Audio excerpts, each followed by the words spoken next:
Eu tô aqui hoje com o Fabrício. Ele tem inúmeros nomes, mas ele começou como bacharel em turismo e hotelaria, fez uma especialização em chocolateria e confeitaria internacional na Argentina e pós-graduação em gestão de gastronomia. Hoje ele é dono do Salga. E Fabrício, se apresenta pra gente aí. Bom, meu nome é Fabrício Freitas, né? Eu sou profissional da gastronomia há 17 anos. Minha formação, minha graduação, meu terceiro grau é em turismo e hotelaria. Eu fui para a gastronomia como uma ramificação, né, da hospitality.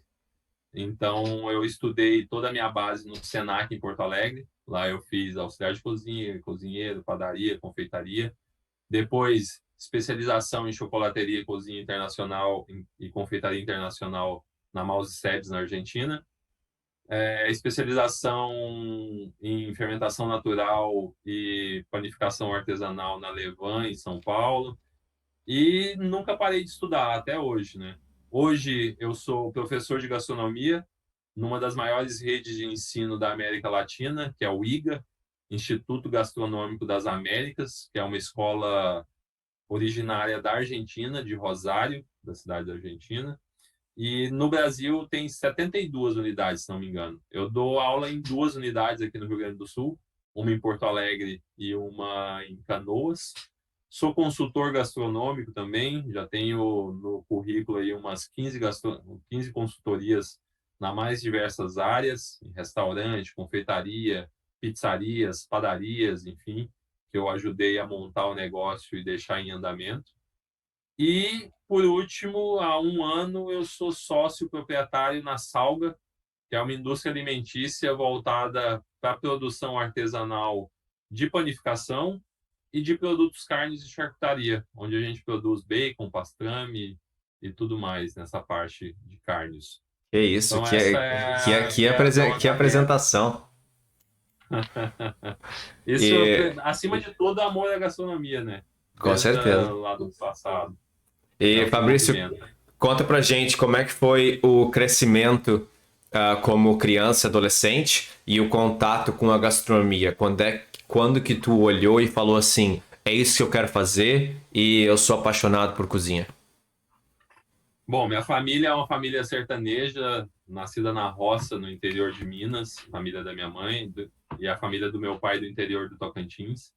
Então, eu tenho essa base da comida popular brasileira na veia, né? Eu cresci vendo minha avó, que era doceira, quituteira, fazendo biscoito, pão de queijo, doces. É, Minha mãe, quando eu era criança, tinha um sítio, ela comprou um sítio, porque ela queria introduzir essa cultura também em mim e na minha irmã, nos meus primos e tal, dar essa condição para meus primos. Nós éramos de família humilde, minha mãe teve um pouco mais de condição porque ela passou num concurso da Receita Federal. Então, com esse sítio lá, só tipos de manga, tinha 7 tipos de manga diferentes. Tinha 3 tipos de goiaba, pé de goiaba para todo lado.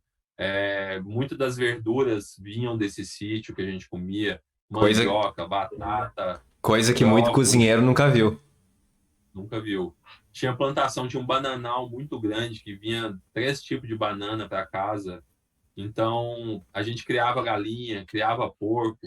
Eu participei, junto com a família, de matar galinha, torcer o pescoço, ou As sangrar para fazer bases. molho pardo, mergulhar em água quente para despenar toda ela, tirar as tripas ali de dentro, saber o que é uma galinha de granja e uma galinha, a diferença de uma galinha caipira. O porco, a mesma coisa, a gente criava porco. Então, na época da matança do porco, tinha fazer linguiça, fazer a carne de lata. Minha Aproveitar mãe fazia tudo. uma, minha mãe fazia uma charcutaria que eu nunca mais vi, que era o estômago do porco. Ela lavava muito bem aquilo, recheava com os miúdos do porco ali, o coração, o fígado refogado ali, bem temperado, recheava esse bucho, costurava ele, fritava na banha do porco e guardava dentro da lata. Meu, quando tirava aquilo ali da lata, porque é uma forma de conservação, né? Com a banha ela endurece, fatiava ele assim, aquela casquinha do estômago estava crocante e o recheio macio, assim. Eu nunca mais vi, nunca mais comi e tenho gosto até hoje na boca, né? Então essa base nasceu aí, né, na minha gastronomia. Mas o despertar da gastronomia veio só muito tempo depois, quando eu fui fazer faculdade em Florianópolis. Eu fui morar numa república onde tinham 7 homens, né, 7 jovens, e eu não sabia fritar um ovo até Que então. bagunça. A louça da pia era um pandemônio.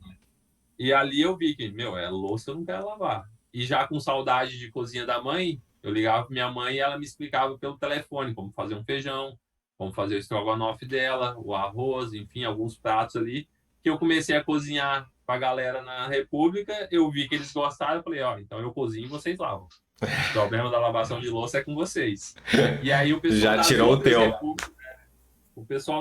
repúblicas, no final de semana vinha comer as comidas, galinhada, feijoada, enfim, que eu comecei a fazer e me aventurar, o pessoal gostando, eu falei, ó, tem um dom, né? Tenho, pelo menos eu me viro. Morrer de Ma- fome eu não vou. Mas Só que nessa época meio contraditório não gostar de lavar louça e virar cozinheiro também, né?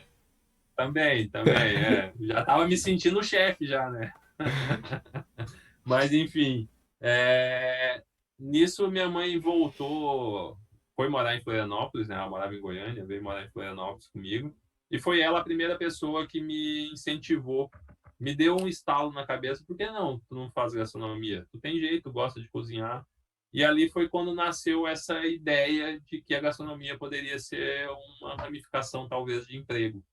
Mas com o falecimento da minha mãe, ficou meio que em stand-by isso aí, né? A gastronomia não era muito valorizada, não pagava muito bons salários. Então, por mais que eu gostasse, eu não via uma possibilidade de ascensão. Eu fiquei muito tempo prestando concurso público, isso eu já morava aqui em Porto Alegre. Só que não era para mim, assim. E eu não me recordo quando, assim, me deu esse estalo, talvez no momento de saudade da minha mãe.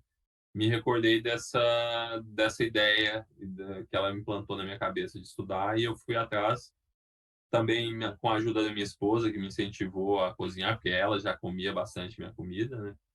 Então eu decidi cair de cabeça nos estudos. E aí eu tive a certeza que era essa área que eu ia seguir quando veio a primeira indicação do meu professor, Mamadou. Ele falou: olha, tu tem o dom, Grande eu tenho um Mamadou. restaurante. Eu tenho um restaurante para te indicar, se tu quiser. Eu falei, óbvio que eu quero. Eu estava no primeiro curso de auxiliar de cozinha. Fui trabalhar num restaurante mediterrâneo francês. Eu comecei as bases francesas ali, né?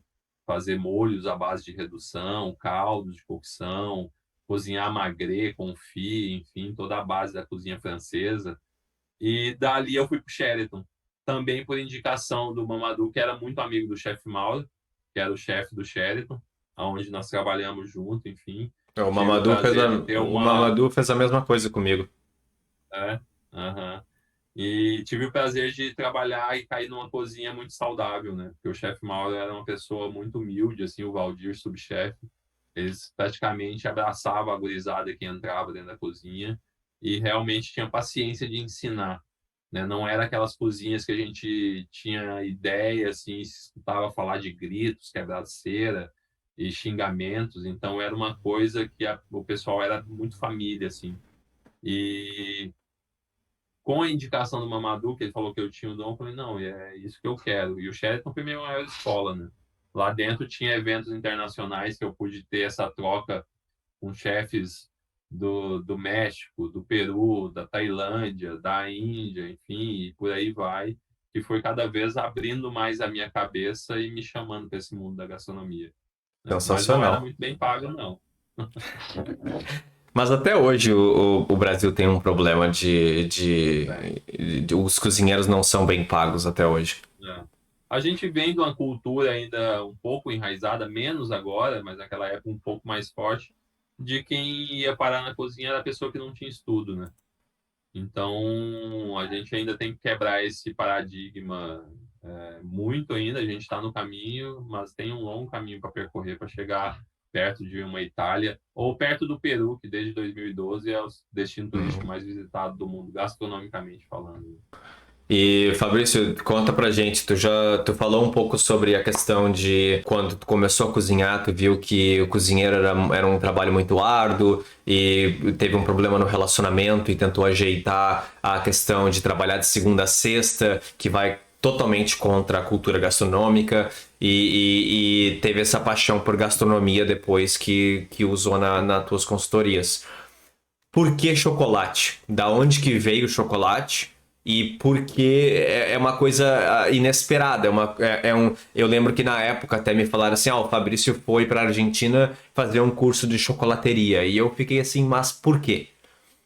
Tem curso de gastronomia, tem curso de confeitaria, que são mundos completamente diferentes, é uma linha de carreira, e aí tu resolveu voltar para chocolateria. Da onde que veio isso e o que que isso te trouxe na tua carreira? Bom, primeiro, na época de hotel, o trabalho na hotelaria ele é muito árduo, né? A gente tem um fluxo muito grande de produção e uma carga horária muito grande, porque normalmente são poucas pessoas para fazer muita comida, né? Então, eu trabalhava no período noturno, né, tarde e noite. Então, eu entrava às 3 da tarde e ia até 1 da manhã, dependendo, 2 da manhã, dependendo dos eventos que aconteciam muito no Sheraton. Isso foi gerando um desgaste, né? Desgaste também no meu relacionamento, que estava no começo, hoje é minha esposa, enfim, mas naquele começo ali é meio difícil tu não dar atenção num relacionamento, e era o que estava acontecendo, né? Então, primeiro surgiu a insatisfação da minha esposa em conversar, ó, tá muito difícil a carga horária, a gente quase não se vê e Que é tal. uma coisa Quem sabe a gente normal no mundo normal, gastronômico. normal. É, bom, o hotel não para nunca, 24 horas, né? Então, feriado, dia santo, domingo, tava sempre tendo que estar à disposição. Tinha uma folga na semana, que a minha era na segunda. De vez em quando ainda encaixava o domingo, aí pegava 2 dias de folga ali. Mas como eu saía de férias em janeiro, Natal e Réveillon, eu trabalhei 2 anos seguidos direto, né? Então, eu pensei comigo, meu, qual a área dentro da gastronomia que eu vou deixar de trabalhar de noite? No à la carte não é. E aí eu pensei, bom, a confeitaria, né? Confeitaria é uma coisa mais especializada. Dentro da confeitaria, onde é mais especializado, tem pouca mão de obra especializada.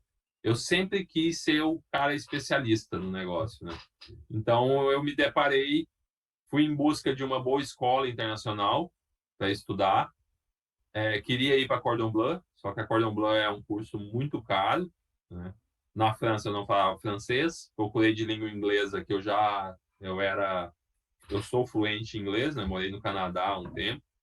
E aí tinha no Canadá uma escola, tinha em Sydney, na Austrália, que esse era um foco meu e da minha esposa, morar na Austrália, mas depois os caminhos nossos seguiram outro rumo, porque ela é do direito, enfim, não ia encaixar. E aí tinha a Cordon Bleu no Peru também, que era um curso bem caro. Na época, eu me lembro que era US$ 11.900, uma coisa assim. E eu estava no Sheraton ainda, né? Eu fiz os cálculos Caríssimo. ali, enfim, conversei com o chefe Mauro, eu consegui que ele me demitisse. Ele falou: eu consigo te demitir, mas tu sabe que pro Sheraton tu não volta, né? Não tem como eu te recontratar sendo demitido. Eu falei: não, beleza, é isso que eu quero mesmo, chefe. E aí, com o dinheiro da rescisão do Sheraton, e nas pesquisas que eu fiz, um professor meu tinha estudado na Argentina, na Mouse Sebes, que é uma escola conceituada lá na Argentina, em Buenos Aires. E o valor do curso lá, que era 3.800, 3.900 euros, que era menos da metade do curso da Cordon Bleu, 6 meses de curso de chocolateria e confeitaria internacional, que era uma coisa bem específica mesmo, bem especializada, né? E aí eu tomei essa decisão, paguei o curso, paguei a moradia com o valor da rescisão. Eu tinha 3 meses ali antes do embarque para a Argentina, da saída do Sheraton para o embarque, me apareceu e aí comecei a procurar estágios na confeitaria, né? Porque era o que eu iria fazer. E nisso me apareceu, assim, na minha vida, eu acho que umas portas foram se abrindo meio de forma bizarra, assim, né? Me apareceu um estágio na Chocolatas. Eu me inscrevi num curso de chocolateria e me aparece um estágio na Chocolatas. É um sinal, não é possível, tá ligado? E aí eu entrei na Chocolatas, a dona Sony me contratou e eu já falei para ela que eu ia para Argentina estudar chocolateria. Ela falou, olha, se tu voltar, quando tu voltar, se tu quiser, tu pode trabalhar aqui, tu vai ter vaga garantida. Então eu fui para Argentina, né? O dinheiro contadinho ali, ficar longe da namorada, meio tenso, né? Eu Difícil. tava com 3 anos de namoro, assim, vou ficar 6 meses, vou perder a namorada, vou tomar umas guampas. Vai me deixar certo. O que que eu fiz? Já pedi noivado já, né? Para Pelo garantir. menos eu deixo uma noiva aqui, já é um compromisso a mais. E aí eu fui para Argentina, era perto também, então ela poderia me visitar. Porto Alegre a Buenos Aires é muito próximo, né? É mais barato ir para Buenos Aires que ir para São Paulo, tipo assim. E lá eu tinha também o dinheiro contado, enfim, fui para Argentina, foi maravilhoso. Então eu tinha R$ 200 por mês para gastar lá com comida, porque minha moradia estava gasta, estava paga. Eu morava próximo da escola, então eu ia a pé, né? E o restinho de dinheiro que eu tinha, eu deixava para quando a minha esposa ia para lá. Esses E R$ 200 aí, eu muito dividia miojo. por semana. Não come hoje, não. Eu dividi esses R$ 200 por semana, então eu tinha R$ 50 por semana, que no câmbio dava 200 pesos, porque tava 4 por 1. Dava 200 pesos e com esses 200 pesos, a Argentina estava em crise, mas não estava em tanta crise e inflação como hoje. Esses 200 pesos eu comprava comida suficiente para me alimentar durante uma semana. Que era o quê? Uma bandeja de bife, um pacote de pão, queijo, presunto, café da manhã, umas frutas, umas verduras. E com esse pacote de bife que vinha uns 5 bifes ali, eu dividia no meio ainda. Então eu fazia massa bolonhesa, yakisoba, um carreteiro, enfim. E era uma refeição que eu tinha por dia, né? Eu tomava café da manhã antes de ir para a escola, fazia chocolate, chocolate, chocolate o dia inteiro, doce, lá. Quando eu chegava em casa, eu ainda tinha que cozinhar, então eu ia almoçar lá pelas 3, 4 da tarde, né? Então era uma mojanta. Na noite, ali, quando dava fome, bom, eu descia numa padaria que tinha embaixo, a média luna era 50 centavos de peso argentino. E as empanadas argentinas eram 1 peso. Então, meu, eu Bom, me bom. alimentava bem, assim, porque os caras Dava têm para uma. viver de empanada se quisesse.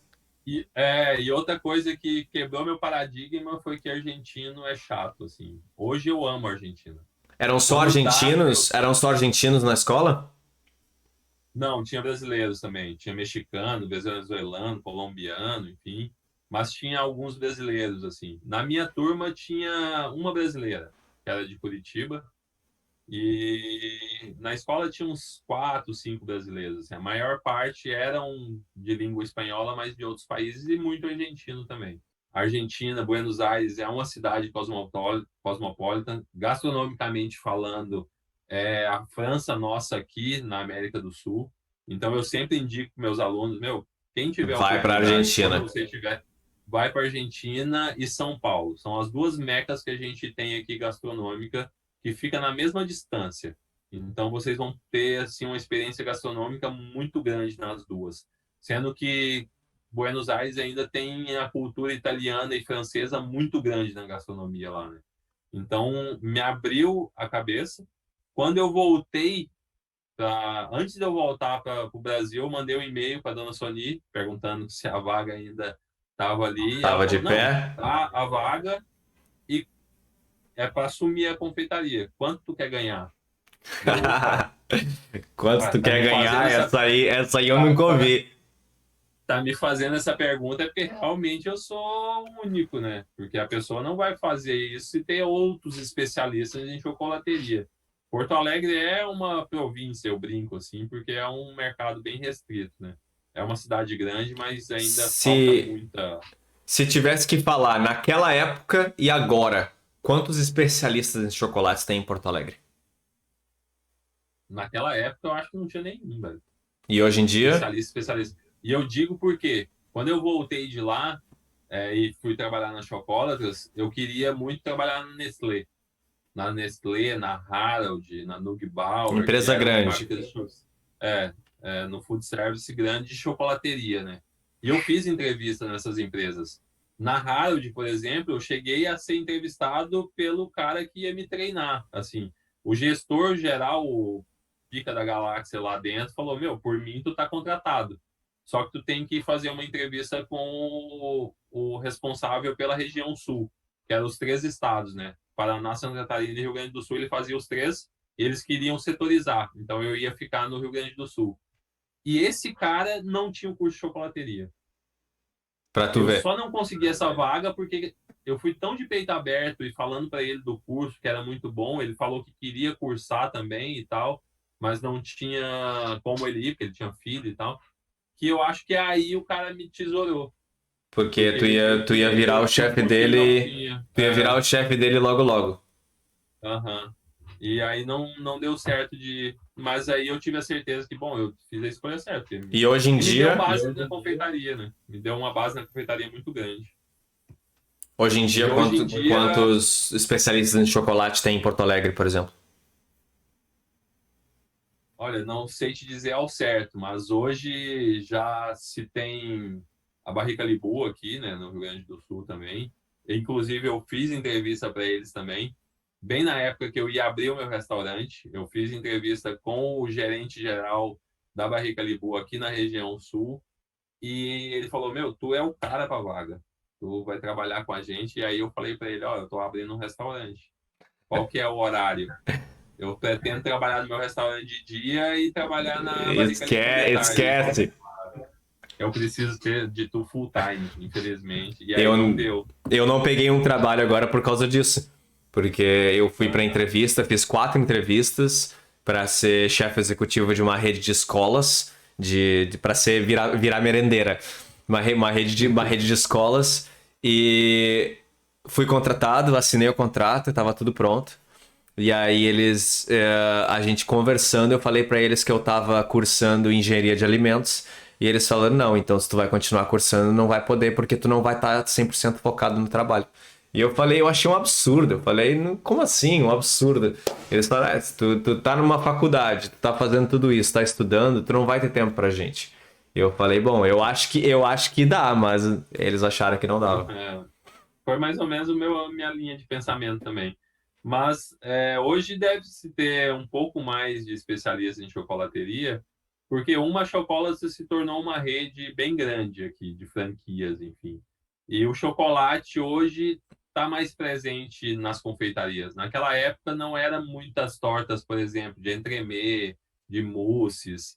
Então a Chocolates era a única. E a Chocolates, na verdade, ela veio do Rio. A dona Sonia Carioca, ela veio e colocou aqui em Porto Alegre. Então era a única confeitaria aqui especializada em chocolate na época. Hoje já se tem bastante outras confeitarias trabalhando com chocolate mais a fundo, né? Então deve ter mais especialistas, sim. Mas esse curso me abriu a cabeça para uma cultura gastronômica que eu jamais imaginei indo para a Argentina, né? Porque no Brasil se tem aquela rixa do argentino. Eu estava vindo de Florianópolis, que tem essa coisa da rixa de catarinense com argentino, enfim. E aí me abriu a cabeça para o tão rico que é a gastronomia argentina, né? E me deu uma especialização que não tinha aqui. Então, toda essa caminhada minha de estudos, né, gerou o profissional que eu sou hoje e me deu base para hoje eu ser professor de gastronomia. Na escola eu dou aula de padaria, cozinha e confeitaria. As 3 coisas, Mas as se, artes preci... culinárias Mas em se tudo. precisar da aula de defumados, de cozinha brasileira, Também, tem tudo. tudo, tudo. Porque E, eu nunca parei de estudar. Na pandemia eu fiz muito curso online com o Rodrigo Oliveira, do Mocotó, que é um chefe que eu admiro bastante, com o Roberto Bocabello, da parte de defumação e produtos cárneos, com o Rodrigo Bueno, que é o capitão brasileiro da seleção de defumação. Então, esses caras me ensinaram bastante e eu estou sempre estudando, né? E é essa ímpeto de estudar que lá no passado eu tive para ter bagagem para ensinar os meus futuros funcionários, que eu queria ter um negócio, né, que me deu essa base para hoje ser professor. Depois eu tive meu restaurante, enfim, tive a capacidade de treinar a equipe, gerenciar, sair da cozinha, vir para a parte operacional, que eu jamais pensei que eu ia gostar. E aí eu fui fazer o curso de gestão e gastronomia justamente para saber gerenciar melhor, o que me deu base para prestar consultorias. Então, as vertentes gastronômicas foram se abrindo, né? Lá no passado eu achei que eu ia trabalhar em restaurantes. E hoje, restaurante é a última coisa que eu entro, na verdade, para trabalhar, só para comer. É difícil manter a vida de estudo, né? Falando da profissão cozinheiro como profissão, é uma profissão que não é bem vista. Mesmo que tenha essa evolução da gastronomia, da faculdade, dos jovens, do Netflix e da internet, ainda é uma profissão que não é bem vista. Não é bem paga, não então, assim, é uma profissão classe baixa. Então, até ter esse desenvolvimento, eu fiz faculdade de gastronomia e acabou, nunca mais estudei. Então, hoje em dia, quando eu voltei a estudar, eu percebo quão importante é estudar. E a gente acaba deixando isso de lado, né? Porque Sim, é uma profissão manual. Uma profissão manual, sim. uma profissão que tu não precisa usar muito o teu cérebro para cozinhar. Mesmo que E é uma ajude, né? profissão, sim, e é uma profissão mundial, né? Eu falo para meus alunos, se tu aprender a cozinhar, Qualquer aprender as lugar do mundo. técnicas, qualquer lugar do mundo que tu for, tu vai saber cozinhar, tu vai se virar, não vai perder emprego em lugar nenhum, tu vai ter emprego aonde tu for. Só que tu tem que baixar a cabeça e trabalhar, porque o começo é árduo, né? A gente tem que se doar e se fazer que os outros vejam e deem valor para ti dentro da cozinha. Porque muitas vezes é quase que um ringue de gladiação, né? De gladiadores ali, a galera se degladiando mesmo. Principalmente em restaurantes estrelados Michelin, onde que se bobear o cara joga açúcar no teu molho e para roubar o teu lugar, né? Isso acontece bastante.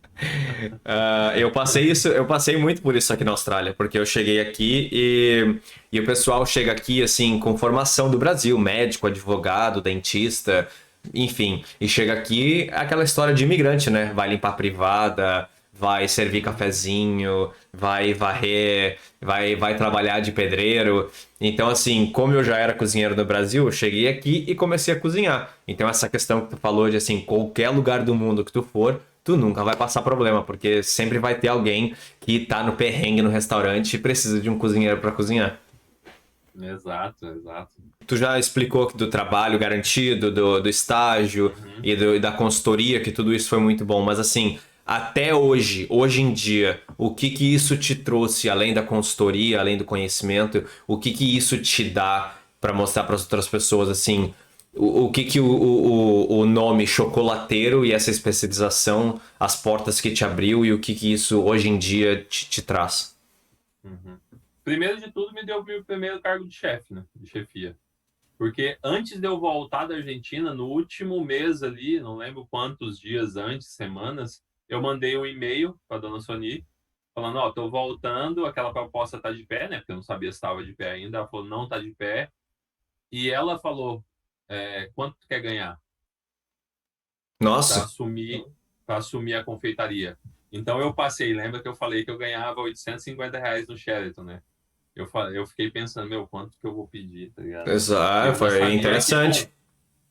para a pessoa me fazer essa proposta e já me garantir um emprego antes de eu vir estudar, realmente comprovou que não tinha pessoas especializadas nessa área, né?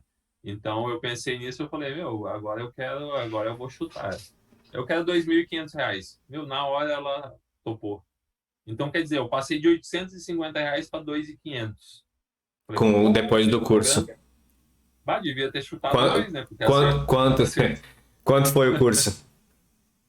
o curso na época foi, se não me engano, US$ 3.800. Então, Eu não cerca de lembro 10 quanto mil que o dólar reais. estava. Tava um pouco menos, tava um 2,5 mais ou menos, 2,7 o dólar, por aí. Então, Mas foi por aí. valeu, em termos econômicos também, valeu muito a pena. Valeu muito a pena. E mais que eu fui parar num país que eu não tinha muito conhecimento do que era e que é E fortíssimo na gastronomia. expandiu a cultura gastronômica ainda. Exato. Lá eu fiz alguns estágios em cozinha também. Fiz alguns eventos, porque eu fui morar numa casa, era um pátio assim de um pessoal húngaro, que eles já moravam há bastante tempo lá na Argentina, e que eles alugavam algumas peças, umas casas no pátio, assim, era um pátio bem grande, enfim, muito aconchegante. Tinham outros brasileiros que moravam no pátio, que estudavam na mesma escola também. E esse pessoal, eles faziam alguns eventos de comida húngara. Foi a primeira vez que eu cozinhei spätzle e goulash. que foi o que eu, que eu aprendi com eles ali, que eles me Eu, ensinaram. A gente fez alguns eventos eu acho que eu deles. nunca comi. Nunca comeu? O goulash é o pai do estrogonofe nosso, né, na verdade. E o spätzle é o nhoque, só que feito com água e farinha e leite ali. Ah, E eu sei o que batata. é, eu sei o que é, eu já Aham. vi, mas eu não, Já. é uma cultura que eu não conheço. Eu tive contato lá com uma pessoa húngara na Argentina. Então, já começou ali, né? Uma cidade totalmente cosmopolita que tu tem de todos os pratos. A cada esquina tu tem uma confeitaria, uma padaria e tudo, a comida muito boa, né? Parrijas, carnes, massas, porque tem influência italiana. Então, é realmente a Paris na América do Sul, né? Buenos Aires. E, Então, já começou a linkar as viagens com a gastronomia de novo, né? E é aquela coisa. e a questão de viajar, vamos falar de novo porque é por causa do som. Exato. E a questão da viagem, a questão de viajar, de conhecer, de trocar culturas, como que é a correlação de gastronomia e viajar? Eu queria que tu falasse um pouco sobre isso, porque eu tenho essa conversa com vários chefs. E eu explico pra eles que, assim, no Sheraton, no meu primeiro emprego, eu fui ensinado a fazer um pad thai por um brasileiro, que foi ensinado por um brasileiro. E, assim, a Tailândia passou longe daquele pad thai. E aí, quando eu fui pra Tailândia depois de viagem comer o pad thai, eu percebi como o choque de cultura, como essa troca de cultura e viagem é importante para a gastronomia. Então, muita gente interpreta isso como assim, pô, mas eu preciso de dinheiro, mas eu preciso de mais conhecimento. Então, assim, como que é essa troca de cultura e essa correlação em viagem e comida? Primeiro de tudo, tem que ter a cabeça aberta, né? E estar apto a experimentar coisas que são da cultura alimentar daquele país. Porque cada país, cada povo tem a sua cultura alimentar, tem as suas bases ali de insumos, enfim, os pratos clássicos. E mais, por intermédio da minha mãe, que gostava muito de ir em feiras livres em Goiânia, no mercado público de Goiânia, eu absorvi isso dela, né? Então, nas viagens dentro do Brasil para o Nordeste, a gente ia nos mercados, comprar peixe, camarão, e voltar e cozinhar, enfim. Na Argentina, eu tive esse primeiro contato, assim, em mercados na Argentina, em restaurantes, comer as parrijas que eu só escutava falar, que aqui no Rio Grande do Sul tem uma proximidade muito grande com a cultura argentina, mas tu tá lá, tu vê os caras manipulando aquelas parrijas gigantes e a brasa já é uma coisa diferente. Então, cada país que eu fui viajando ou cada cidade no Brasil tem os seus nuances gastronômicos que a gente precisa ter a sensibilidade de notar eles, né? A partir da sensibilidade de notar e do ímpeto de experimentar as comidas, a coisa vai se abrindo. Minha mãe me ensinou uma coisa também que eu fico aí gravado comigo, que é experimentar comida desde cru até cozida. Então eu tenho esse hábito de uma cenoura comer crua, a cenoura fora da temporada e na temporada, a diferença, o tomate, um tempero, uma pimenta. Minha avó no Tocantins, ela comia muita pimenta, meu avô fazia muita conserva, então tinha essa base. E aí eu fui sempre trabalhando isso, experimentando e guardando esses sabores. Isso me causou, hoje, por exemplo, minha esposa fica impressionada que eu vou num restaurante, eu como um prato, eu consigo não identificar 100%, né, do que tem ali, mas saber se o cara colocou um coentro, se tem um pouco de acidez, da onde veio a acidez, se tem o doce, o agridoce, o salgado, o crocante, enfim, e voltar para casa e reproduzir aquilo. Por isso que nas minhas viagens, quando eu como um prato, um ceviche peruano, que eu tive a oportunidade de comer lá, um pad thai que eu tive a oportunidade de comer lá na Tailândia também, e trouxe esses ingredientes, eu cheguei em casa e fiz exatamente aquele sabor, remeteu na hora, assim, né? E Então, conta pra gente da moqueca de lagosta. vai, essa moqueca de lagosta, toda vez que eu falo, eu me arrepio inteira aqui, assim, ó. Meu, acho que eu devia ter 13 anos de idade. Sim, eu não tinha o hábito de ir em restaurantes, porque era uma coisa muito cara, né? Não se tinha muitos restaurantes naquela época. Estou falando de 93, né? Então, foi uma das primeiras viagens que eu lembro que eu fiz em família, de ir para Natal. Minha mãe trabalhava na Receita Federal, então a Receita Federal tem umas colônias de férias espalhadas pelo Brasil, e uma delas em Natal, numa prainha de Natal. E nessa prainha, que é Pititinga o nome, tinha um restaurantezinho de uma senhorinha na beira da praia. O restaurante não tinha nem piso, era na praia mesmo, era Na areia da laje. praia o restaurante. Na areia da praia, e eu lembro de vir essa muqueca. Eu nunca tinha comido muqueca na vida, né, antes disso, que eu me lembre. E essa ficou tão marcado que só de falar eu começo a salivar e eu sinto o gosto dela na minha boca, assim, de tão marcado que ficou na minha memória. E, como eu disse, eu vou em restaurantes no Nordeste, já fui várias vezes para Natal, E não acha, Bahia eu vou e não direto, acha a moqueca. nunca achei. Já comi lagosta grelhada na brasa, lagosta de outras formas, mas aquela feita como moqueca eu nunca mais achei. Por quê? Eu acho que a lagosta está entrando também, não digamos em extinção, mas está ficando mais difícil se conseguir a lagosta, porque o pessoal pesca na entre safra também, lagosta pequena e tal. Naquela época, lá em 93, que não era um turismo muito em larga escala como é hoje, né, em números de viajantes no Brasil, se tinha, eu acho, mais acesso, né?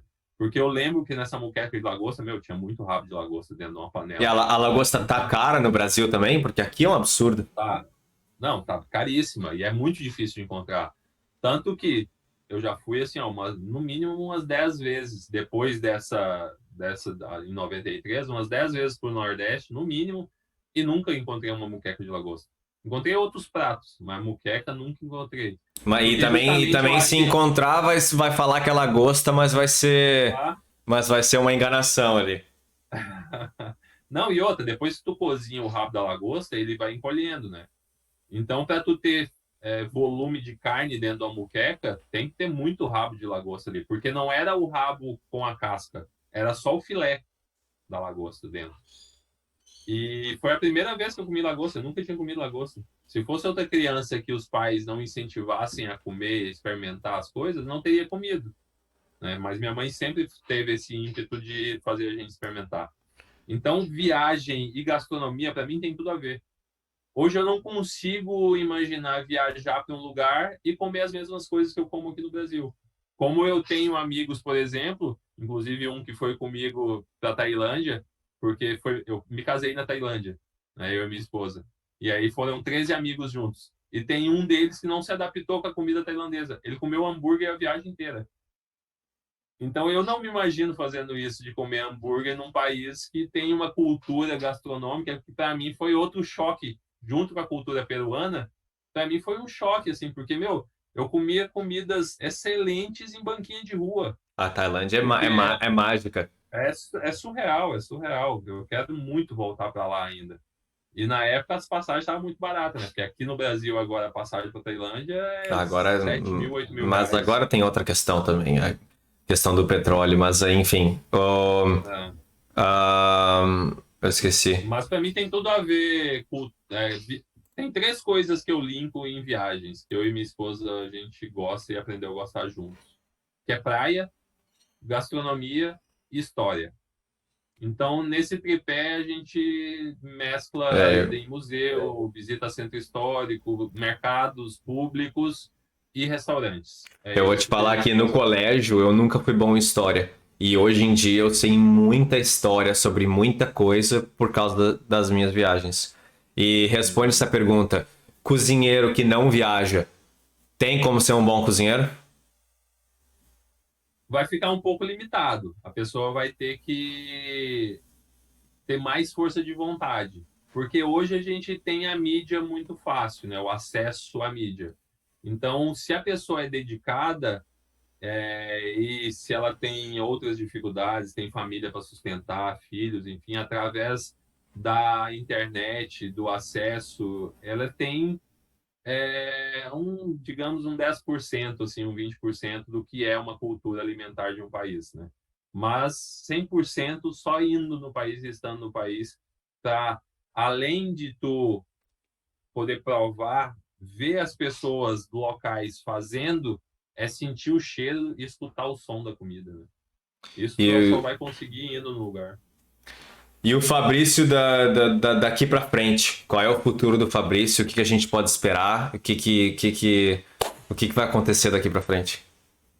Bom, o meu lema hoje na gastronomia, eu já trabalho com gastronomia há 17 anos, né? Então, sendo professor gastronômico, me deu uma responsabilidade gastronômica muito grande, assim, de ensinar as pessoas, né? Ensinar o ato de se alimentar. Porque no Brasil, no pós-revolução industrial ali, no mundo inteiro, mas no Brasil muito, a indústria alimentícia é muito desonesta, né? Então, a gente acaba se alimentando muito mal de comida industrializada. E o meu foco é se alimentar da forma mais natural possível, fazendo todos os preparos. Isso eu já tinha dentro do meu restaurante. Eu não tinha molho pronto, eu não tinha tempero pronto. Muito a gente fazia tudo ali. Ou se eu trabalhasse com algum fornecedor, por exemplo, de massa, eu tinha um fornecedor que fazia as massas caseiras da forma artesanal, que é o que a gente tem muito farto aqui no Rio Grande do Sul, né? Então essa é a minha logística gastronômica, é fazer as pessoas reaprenderem a ter prazer no ato de cozinhar e comer comida de verdade. Seguindo nessa logística, né, de responsabilidade gastronômica, e depois de muito pensar se eu teria um negócio de novo e se eu teria sócios novamente, eu decidi que estava na hora de novo de ter um negócio, de estar na hora de ter um sócio, porque junto a gente vai mais longe, né? A gente consegue ir mais longe e há um ano, vai fazer um ano agora em março, eu entrei na Grão de Pão como sócio. Eu já tinha prestado consultoria para eles. Eu conheci o Rafael Marcelino, que é o meu sócio, na época da leiteria. Então, tu vê, as portas vão se abrindo, né? Os contatos do network vai se abrindo. Eu conheci ele lá porque na leiteria, como tinha um fluxo muito grande de cliente, a gente não conseguia produzir tudo. Então, eu trabalhava com muitos bons fornecedores. E ele fazia já pães de fermentação natural. Na época, eu não entendia muito de padaria artesanal e fermentação natural. Eu fui para São Paulo estudar com o Shimura, que para mim é o melhor padeiro que tem no Brasil, na escola lá na Levan. O Rafa também tinha estudado lá, então a gente tinha pontos de semelhança de cultura gastronômica, de ensino. E aí ali a gente desenvolveu uma amizade que foi indo e resultou na entrada minha na Grão de Pão. E aí a gente mudou o nome da Grão de Pão para Salga, porque a Salga, o foco nosso é ser uma indústria de panificação e uma indústria de defumação e produtos cárneos, feitos de forma artesanal. Então, essa parte toda de pão, a gente tem uma linha muito grande de pães de fermentação natural e uma linha muito grande de pães de hambúrguer, que hoje, de março, que a gente passou de 0 pães de hambúrguer, que a Grão de Pão não fazia. Hoje, nesse mês, no mês de dezembro, a gente distribuiu 21.150 pães, somente pães de hambúrguer. Então, a gente está numa crescente, tem um mercado muito grande, e agora a gente vai mudar para a fábrica, a gente está em busca de um ponto maior, para separar a quadra da padaria da parte de produtos carnes que a gente já produz, o próprio bacon, o próprio pastrame, o próprio picles, a própria mostarda, o próprio molho barbecue, o ketchup, porque o nosso foco da Salga é ser um food service, que é distribuição de alimento para negócios. Porque hoje em dia, e eu tive muito esse problema no meu restaurante, que quando eu ia buscar algum produto como um bacon, por exemplo, só tinha um bacon industrial. Depois que eu comi um bacon feito artesanalmente, defumado por mim mesmo, que eu botei na boca, meu, não tem nada a ver com o bacon que eu já comia. Então, o que eu quero é que a população tenha acesso a esse tipo de comida, digamos, a comida de verdade, como era feita lá no passado, que eu lembro da minha avó fazendo o fermento de batata para fazer o pão, né? Defumando as linguiças em cima do fogão a lenha ali, que na época eu nem entendia por que ela ficava pendurada ali tomando fumaça o tempo inteiro, e que era maravilhoso depois que ela botava no feijão. Então são sabores que com a industrialização a gente foi se perdendo. E é o que eu quero resgatar aqui, que a gente está tendo muito sucesso nisso. Isso é muito interessante, mas tem uma briga grande com a questão industrial, né? Porque quanto mais tu quer produzir, tu quer baixar os custos da produção e acaba virando tudo industrializado.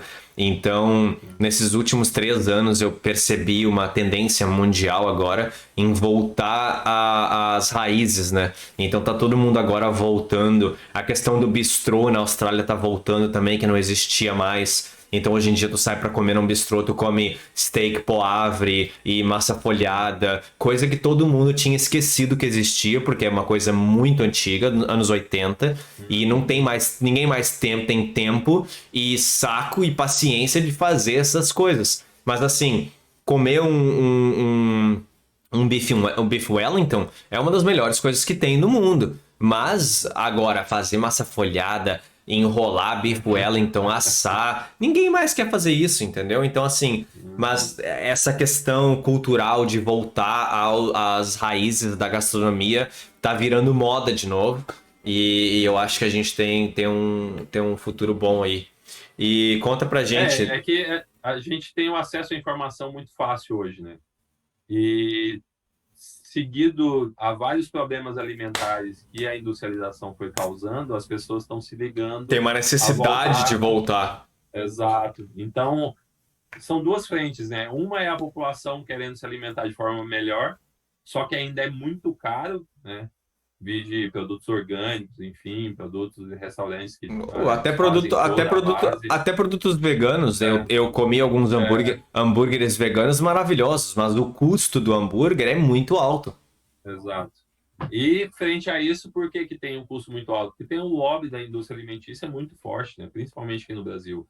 Então, eles têm mais facilidade com pagar menos imposto, enfim, com ter licenças mais fácil, em ter as regras que a legislação obriga a ter, por exemplo, quem vai trabalhar com produtos cárneos, em ter um veterinário assinando e verificando toda a produção, meu, para um produtor artesanal é bizarro, não tem como, né? Mas a coisa começou a mudar no Brasil com a Roberta Sudubra, que para mim é uma grande chefe aqui do Brasil, que encabeçou a, legaliza, a Lei 13.860 dos produtos artesanais, né? Em tirar a obrigatoriedade de ter o selo CIF de comércio interestadual, o que vai baratear muito e favorecer os produtores artesanais a vender os produtos. Já começou essa logística, mas ainda tem Muito muito lobby pela interessante. frente ainda.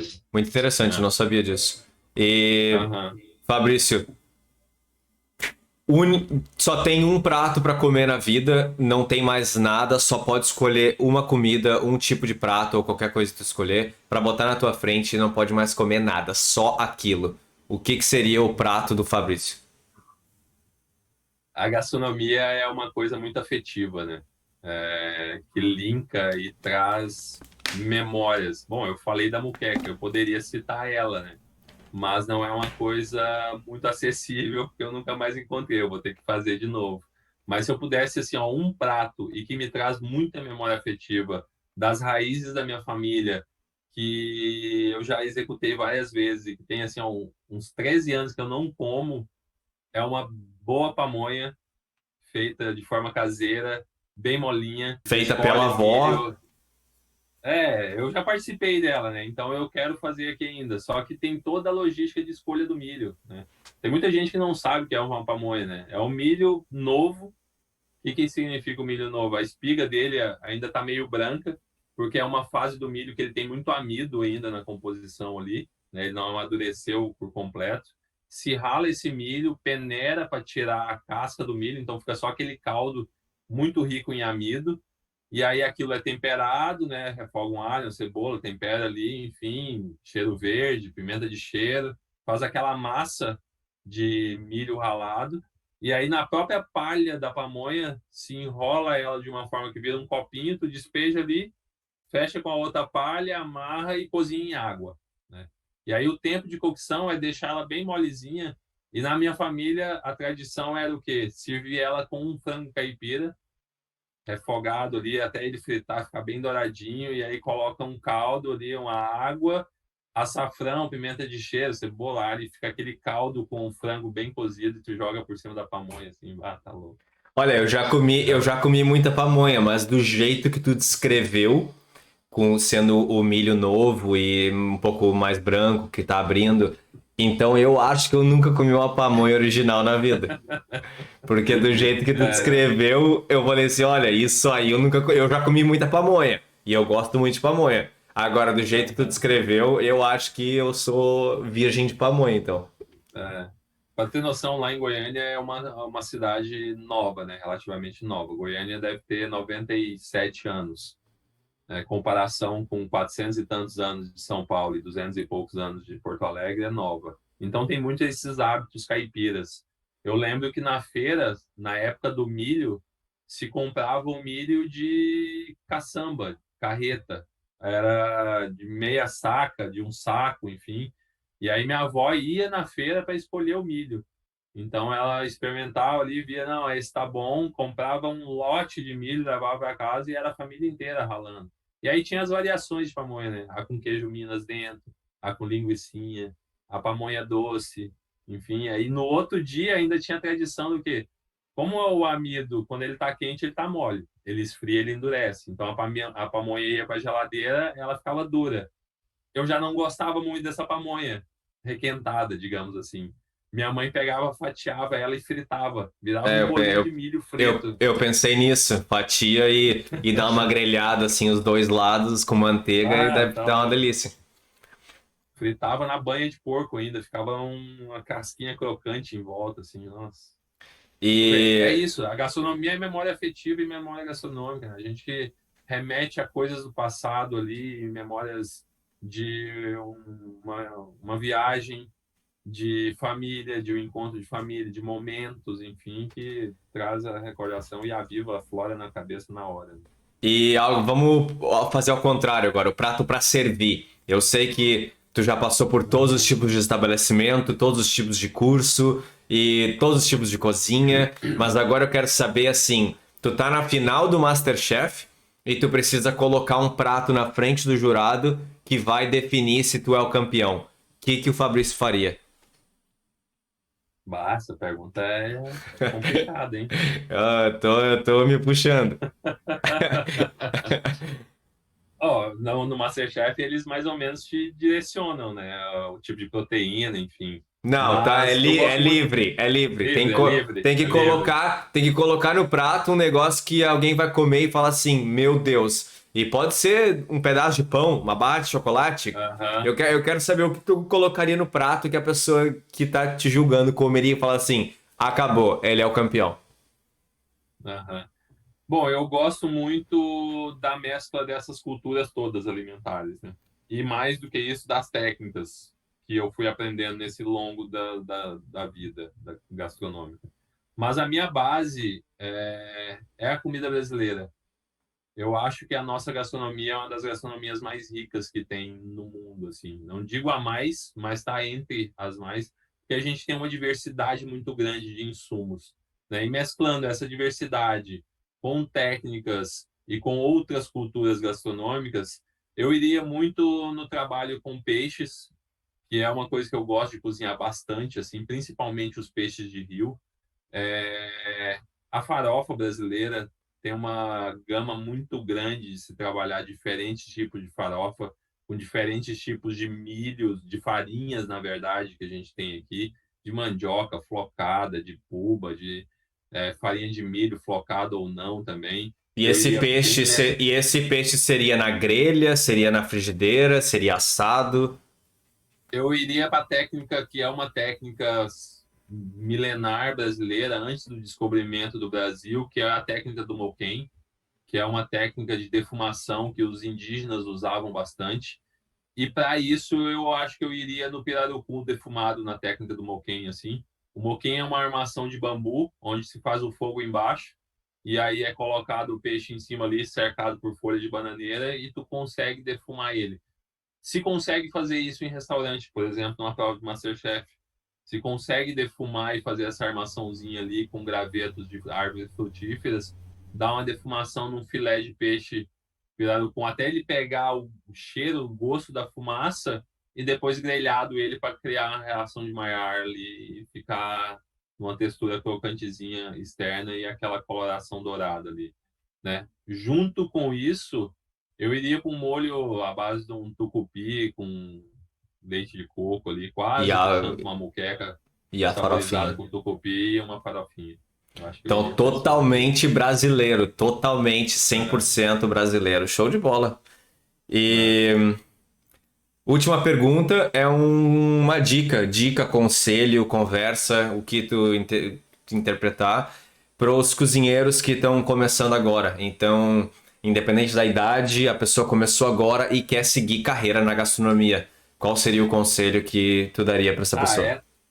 essa é fácil, porque essa eu dou a todos Já os é todos semestres. os Começa a dias. turma nova, todo semestre começa a turma nova, os conselhos constantes que eu dou para meus alunos, né? Primeiro de tudo, paciência. Eu acho que o cozinheiro ele tem que ter paciência, né? Porque a comida tem o seu tempo ali. A gente precisa respeitar o tempo certo de se fazer um mousse, de se fazer um grelhado, enfim, de trabalhar É com temperaturas difícil, e é tais. difícil É respeitar o difícil. tempo. Paciência é uma virtude, né? Já dizia o ditado. Então, a chocolateria me deu muito isso.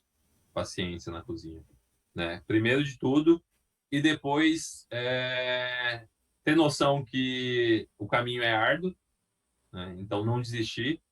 A vida na gastronomia não é só atrás de fogão de restaurante. Tem muita vertente gastronômica para ser explorada. E, acima de tudo, não parar de estudar.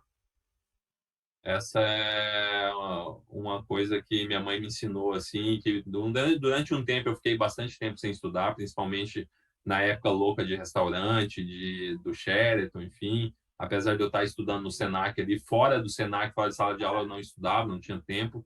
Mas que hoje eu procuro estar sempre lendo livros gastronômicos.